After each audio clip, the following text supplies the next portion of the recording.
Hello အားလုံးပဲမင်္ဂလာပါရှင်ဒီနေ့တော့အင်ဂျီရဲ့အိမ်မှာဘာဟင်းနေချက်စားလဲဆိုတာကိုတူတူလေးကြည့်ပေးကြပါအောင်နော်ဒါလေးတွေကတော့ငကြီးလေး30တာပါငကြီးလေး30တာဒီနေ့ငကြီးဟင်းလေးကိုငကြီးနှစ်ကလေးနဲ့ချင်းဟင်းလေးချက်မယ်ငကြီးလေးတွေကလေအရန်ချွဲတယ်သိလားအရန်ပဲချွဲတော့လေသူ့ကိုကန်ရတာတော့လက်ကိုဓာတ်ထိမှဆိုရတယ်အဲဒါကြောင့်မို့လို့သူ့ကိုရေရင်စေးပါမယ်ဒီမှာကျန်ချွဲနေတာပဲသူ့ကိုကျွန်မသုံးနေကြအတိုင်းကြောက်ချင်းထုံးလေးနဲ့ရေရင်စေးပါမယ်အဲ့လိုဆိုရင်ကန်ရတာလက်ကိုဓာတ်ထိမှဆိုလို့ကြောက်ချင်းထုံးလေးနဲ့ရေစေးပြီးတော့မကြီးလေးတွေအချွဲပြောင်းအရင်စေးပါမယ်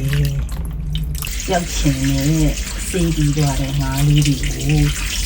ဒီမှာဒီလိုလေးဓာတ်လေးနဲ့တစ်ခါထပ်ပြီးတော့ဒီဓာတ်လေးဖုံးနေပြီးတော့ဒီတစ်ခါစေးလိုက်မယ်ဆိုရင်ငါးလေးကတန့်ပြီးတော့ပြောင်းသွားပါပြီကဲငါးလေးဆိုတာတန့်ပြောင်းသွားပါပြီနော်မချွဲလဲမချွဲတော့ဘူးညီချွဲတွေလည်းမရှိတော့ဘူးတန့်ပြောင်းသွားပါပြီပြောင်းသွားတဲ့အထိကုလိုလေးစေးလိုက်ပါမယ်ငါးလေးတွေကိုမှုန်းမယ်တန့်စင်သွားတဲ့ငါးလေးဒီကိုမှုန်းမယ်ဒီလိုမှုန်းတာတော့နော်အချိုငံနေတဲ့အခါကျတော့ငါးအသားတွေကို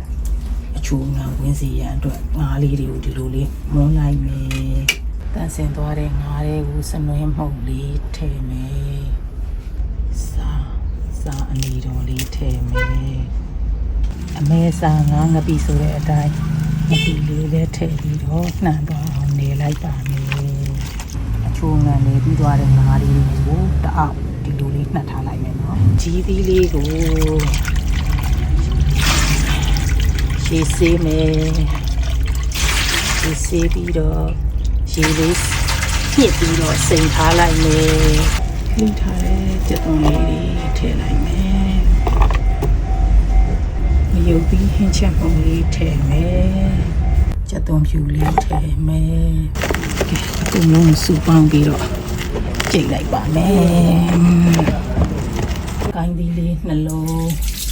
ဒီစင်အောင်စီးမယ်အေးရဖို့အတွက်ကိုင်းသီးလေးနှလုံးလေးမယ်နော်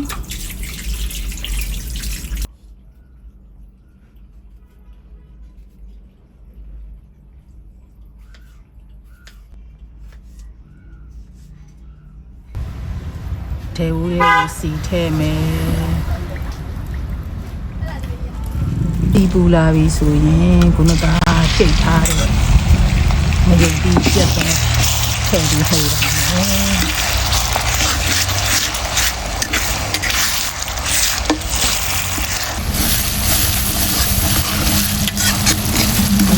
စိတ်နဲ့ပြောင်းပြီးဆိုလို့ရှိရင်ဒီလိုပါတင်ထားတယ်။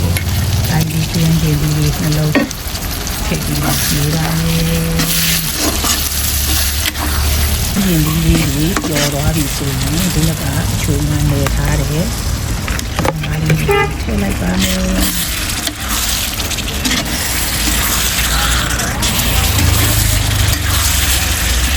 အသားလေးကိုမှာတော့အောင်လို့ဒီမထည့်သေးဘူးနော်ကြာလေးနည်းနည်းလုံးပေးအောင်နော်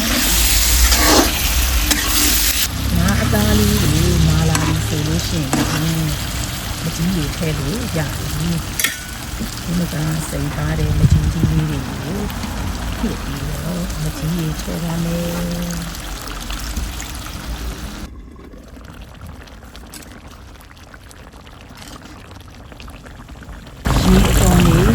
ဖြစ်ပြီးဆိုလို့ရှိရင်ပုံပုံချင်းနဲ့နေပေါ့နော်ဒီအတော်လေးဖြစ်ပြီးဆိုရင်ကျန်နေမှာဆက်ပါမယ်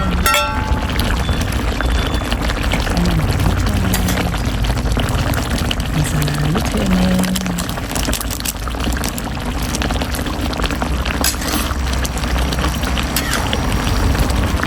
ကဲအခုဆိုရင်တော့ဖြစ်ရန်ကိုစားလို့ကောင်းတယ်ဒီချင်းလေးရပါပြီကြောက်ဖြုံသေးလေးရတော့1000ဘိုးပါ1000ပေးရပါတယ်သူ့ဟင်းကားချက်ပါမယ် ကြောက်ဖြုံသီးကိုဟင်းကချက်မယ်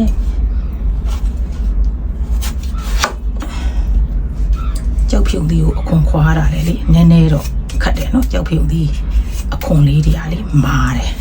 ဘူးသီးလိုမပြော့ဘူးသူကဟင်းကချက်ဖို့ဆိုတော့မထူမပါလေးတွေလှီးပါမယ်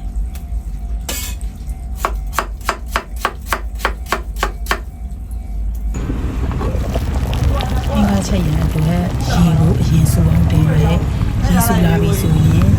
ပြင်ကပီလေးခတ်လိုက်ပါမယ်ပြီးရင်စားလေးနည်းနည်းထည့်မယ်အစွန်ကြောက်ကလေးတွေကိုရေးစေးပါမယ်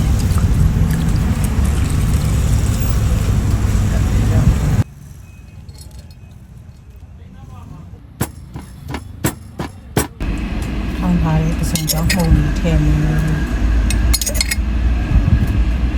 ဒီပြန်ဆူလာပြီဆိုရင်ခုနကလှီထားတဲ့ကြောက်ဖြူသီးလေးတွေထည့်လိုက်ပါမယ်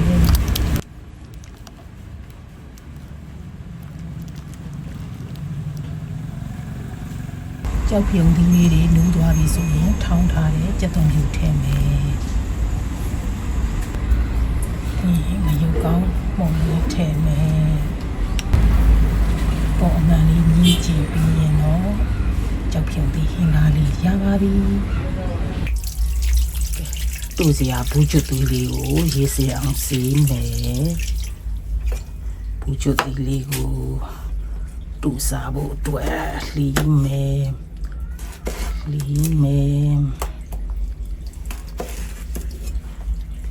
ဒါလေးတွေကတော့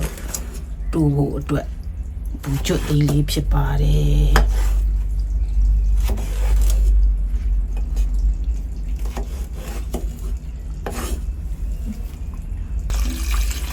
ဒါလေးတွေကတော့စိမ့်တူစားမယ်ဆလျက်ကလေးတွေဒီစင်အောင်စီးပါမယ်ဒါကတော့ခရမ်းလေးလေးနဲ့စိမ့်တူပါမယ်ဆလျက်ကလေးလေးတူပါမယ်ကြပြုံးရတဲ့အတွက်ရေစူလာပြီးဆိုလို့ရှိရင်ထည့်လိုက်ပါမယ်တူစားမဲ့ဘူးသီးလေးတွေကဒီအကြာကြီးပြုတ်စရာမလိုဘူးနော်ခဏလေးဟိုဘက်ဒီဘက်လှမ်းလှော်ပြီးလို့ရှိရင်ချလိုက်လို့ရပါပြီကဲဒီကနေ့အတွက်ကတော့အင်ဂျယ်တို့အိမ်မှာချက်စားဖြစ်တဲ့စားခြင်းစပွဲကောင်းတဲ့ဟင်းလေးတွေကတော့ဒီလောက်ပါပဲရှင်နောက်ဗလော့တွေမှာပြန်လည်ဆုံတွေ့ကြပါမယ်အားလုံးပဲတတားပါဘိုင်ဘိုင်